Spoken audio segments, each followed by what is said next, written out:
Greetings, comrades, and welcome to the Eastern Border. You know, it's 4:28 a.m. at this point in Latvia. But you might not know this, but there are two types of episodes that I make.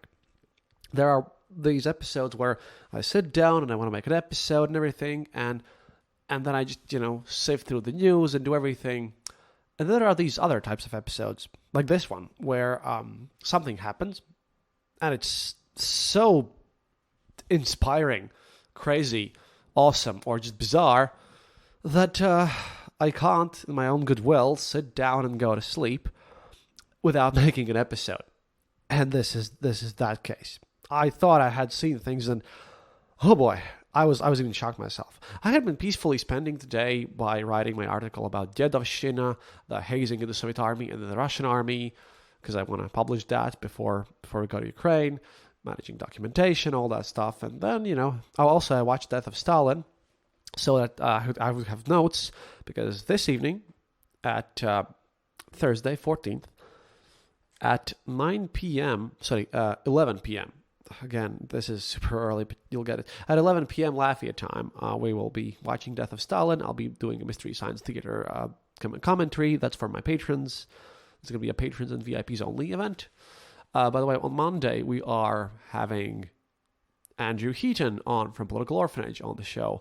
And then later on, we're going to have a bit of a thing. We're going to be recording on Discord because due to some personal tragedies, Anna can't do much editing this month, and I won't force her to, which is sad, of course, but, I'd rather not go into details. Maybe she'll share things someday herself, but, it is what it is.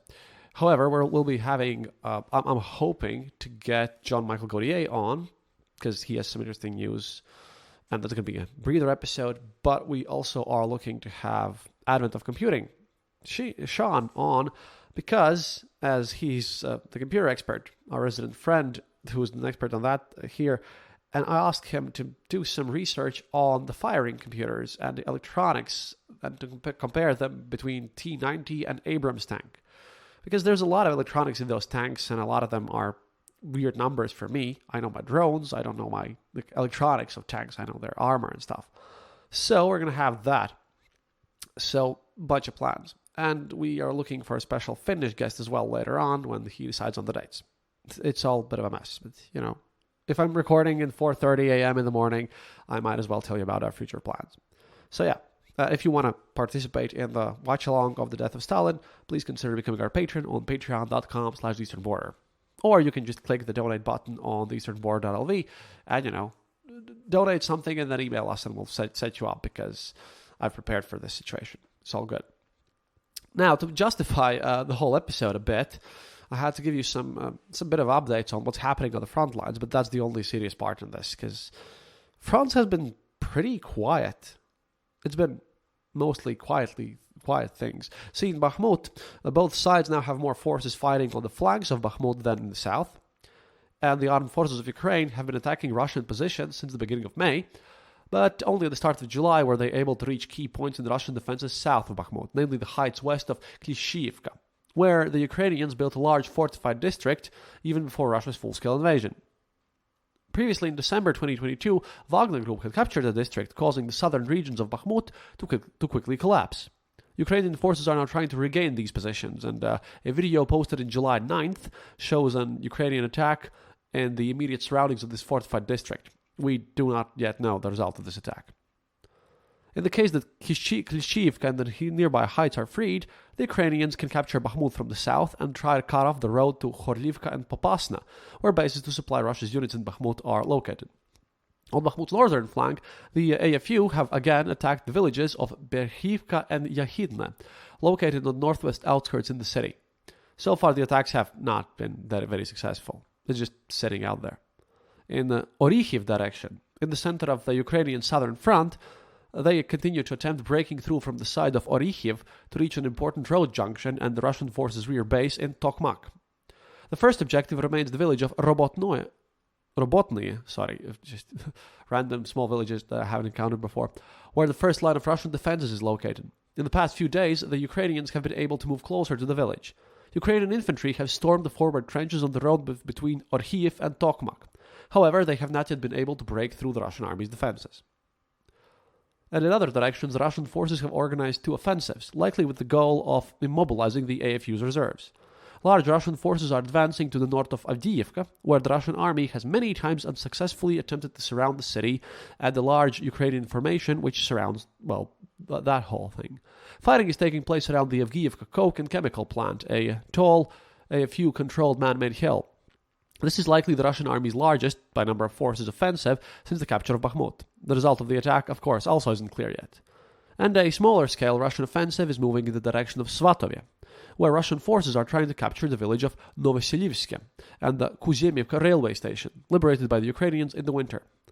It's also not clear yet whether Russian troops were able to capture any territory in this area. So basically we have tactical level battles and everything, and of course there was the NATO summit, and there was this new general who was just resigned and sent his protest things, but that's all for another episode, which is going to take a longer investigation and everything. Today, I had this little thingy, but then I managed to stumble upon 3 news, one crazier than the other, and I posted about them on Twitter, but it deserves a bit more explanation because, when something stuns me in this war about how bizarre things can get in Russian side, it's going to be good. First of all, in the city of Samara, in Russia, an illegal morgue was discovered in one of these garages. A local blogger, Ksenia Stefan, published a video, which is, by the way, on Twitter. I'm still trying to get to my 5,000 followers, and hopefully more. End goal is my 25,000 back, but that's going to take some time. But she published a video showing that the bodies of the dead are stored in shop refrigerators, where they lie literally on top of each other. Along with refrigerators, in the room, there are coffins, crosses, and wreaths. Oh, and these are like totally standard, there are pelmeni in there, frozen meats, and, ice cream stuff, things that you would see there. According to the blogger, sanitary norms for storing the bodies of dead people are, well, obviously violated. They're piled up on one another. According to Stefan, this blogger, she has become aware of 3 more private morgues in the city. By the way, we checked out the prices. The average price is, you can pay 60 to 80 euros or dollars, approximately the same thing, to have your deceased ones be stored next to ice creams and frozen foods. As a result, the situation was commented on in the main department of the Ministry of Internal Affairs of Russia in the Samara region. And the police apparently are checking things out, and according to this, procedural decision will be made. And this sounds silly until you actually go and see the video. It's beyond stupid.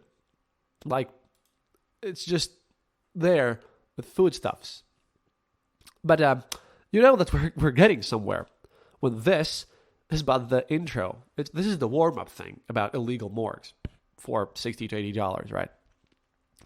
If you remember, I recently told you about how bizarrely, this might interest, by the way, Sean and other people, how bizarrely it was that they're making a kind of an AI model that's going to speak, one of those ChatGPT clones or something that's going to speak like Zhirinovsky. Good old pal Zhirinovsky, the crazy guy who died last year and who got a plane named after him. It's just crazy. But turns out that, it's not enough to have an AI model speak like the crazy guy who wanted to nuke Iceland at one point just so to swipe eastern coast of the United States just off the planet. They are...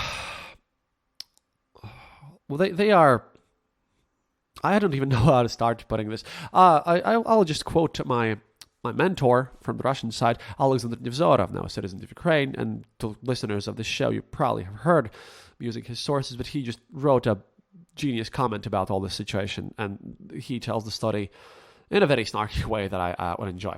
Translation is mine, obviously. Cyber Zhirinovsky will be accepted into the Liberal Democratic Party of Russia.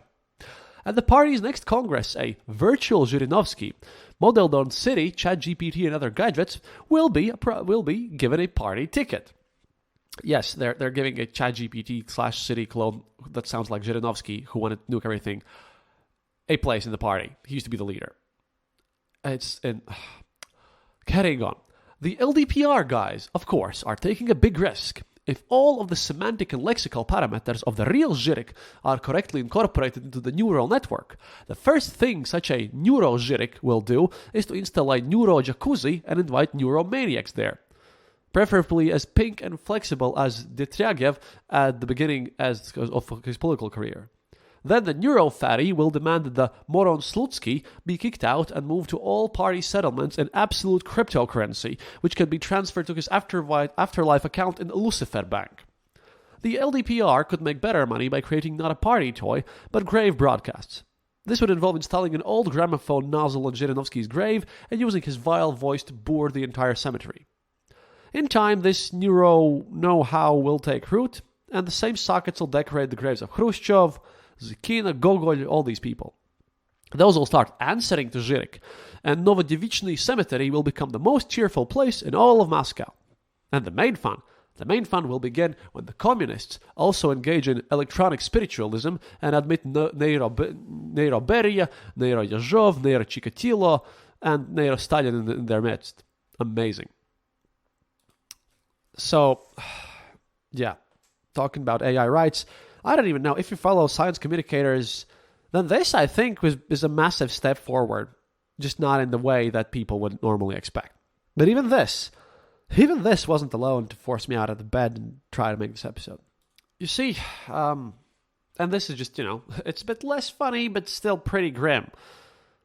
See, according to military reports, and the various social networks and just soldiers telling about, and, there are a bunch of Sarmat missiles that have reached the end of their useful life and have brought to a safe condition.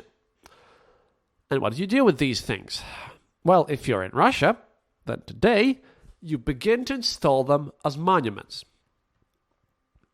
The first inauguration took place in the village of Solnichny in Krasnoyarsky Krai.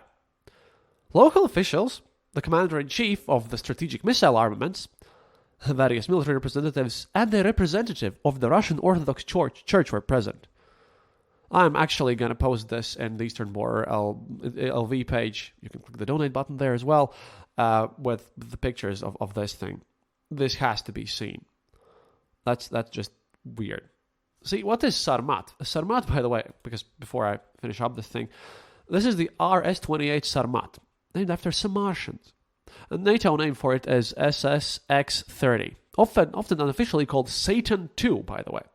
That's a Russian liquid-fueled, MIRV-equipped, super-heavy intercontinental ballistic missile produced by the Makeyev Rocket Design Bureau since 2009.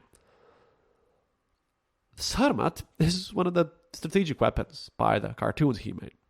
Yes, those are nukes. They legit unveiled a monument from an old Sarmat missile that has served its purpose, and they turned it into a monument for nukes. And it even has a plaque on it, and the plaque says, "After us, only silence."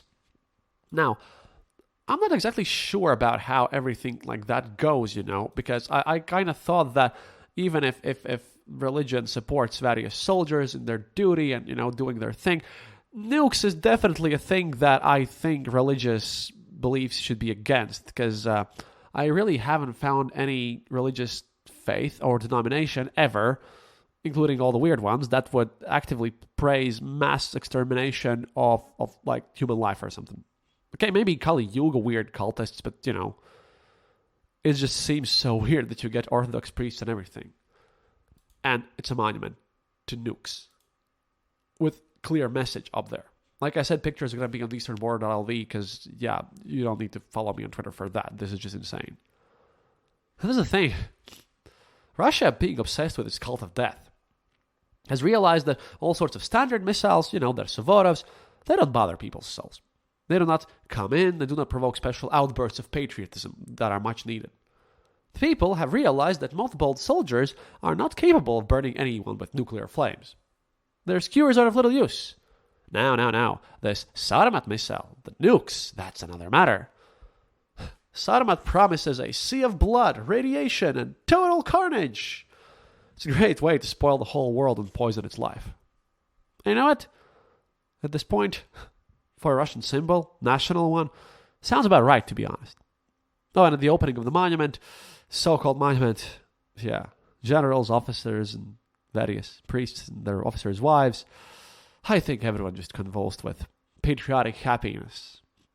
Because out of all the things, I find nukes to be the most dishonorable way of waging war and the most lethal one. Yeah, that's why you have doctrines. This is why you use them as a deterrent. This is complicated.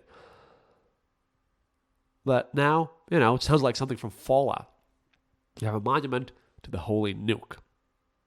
And after previous two news, yeah, it's scary, but it's also just kind of funny.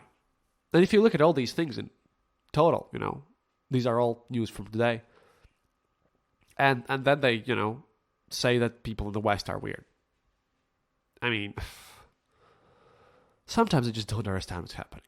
But I hope that you will excuse me for this short episode. We'll get proper analysis soon. But seeing monuments to nukes is something that I never expected in my life.